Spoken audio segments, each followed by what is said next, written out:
Supreme নির্দেশে B Ed উত্তীর্ণ 16,000 চাকরি প্রার্থীর ভবিষ্যৎ অনিশ্চিত। 2022 সালের অপ্রকাশিত প্যানেলে নাম থাকবে না এই 16,000 চাকরি প্রার্থীর। সুপ্রিম কোর্টের বিচারপতি অনিরুদ্ধ বোস এবং সুধাংশু ধুলিয়ার বেঞ্চের রায় বিএড উত্তীর্ণদের আর্জি খারিজ দেশের শীর্ষ আদালতের। বিএড পাশ করা প্রার্থীরা চাকরির জন্য বিবেচিত হবেন না। গত বছর 11ই আগস্ট সুপ্রিম কোর্ট এই রায় দেয়।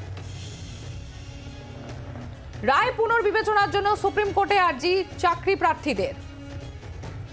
সুপ্রিম কোর্টের নির্দেশে বিএড উত্তীর্ণ 16,000 প্রাথমিকের চাকরি প্রার্থীর ভবিষ্যৎ অনিশ্চিত হয়ে পড়ল। 2022 সালের অপ্রকাশিত প্যানেলে নাম থাকবে না 16,000 চাকরি প্রার্থীর। রাজীব চক্রবর্তী আমাদের প্রতিনিধি রয়েছেন আমাদের সঙ্গে। রাজীব, বিএড উত্তীর্ণদের প্যানেলে আর নাম থাকবে না, এই প্রসঙ্গে ঠিক কি জানালো সুপ্রিম কোর্ট? দেখো, সুপ্রিম কোর্টে 16,000 চাকরি প্রার্থীদের তরফে আবেদন করা হয়েছিল যে তারা তাদের বিএড পাস করেছেন, কিন্তু তারা টেট পরীক্ষাও দিয়েছেন এবং তারা প্রাথমিকে চাকরি করতে চান, প্রাথমিক শিক্ষক পদে। এর আগে গত বছর 11ই আগস্ট সুপ্রিম কোর্ট এক রায় জানিয়ে দিয়েছিল যে বিএড যারা পাস করেছেন তারা প্রাথমিকে শিক্ষকতা করতে পারবেন না।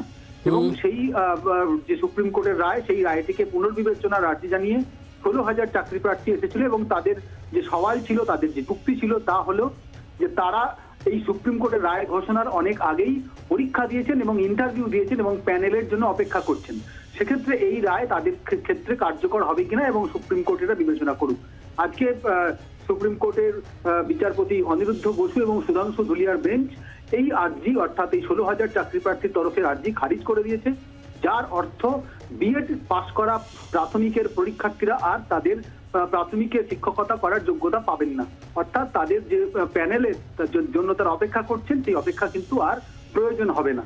সেক্ষেত্রে একসঙ্গে 16,000 চাকরি প্রার্থীর রাজ্যে বলা যেতে পারে মাথায় হাত পড়লো, কারণ তাদের ভবিষ্যৎ অনিশ্চিত হয়ে পড়লো। কারণ 2022-এর যে অপ্রকাশিত প্যানেল রয়েছে, সেই প্যানেলে 16,000 চাকরি প্রার্থীর নাম থাকার জন্য তারা অপেক্ষা করছেন, কারণ তারা পরীক্ষা দিয়েছে।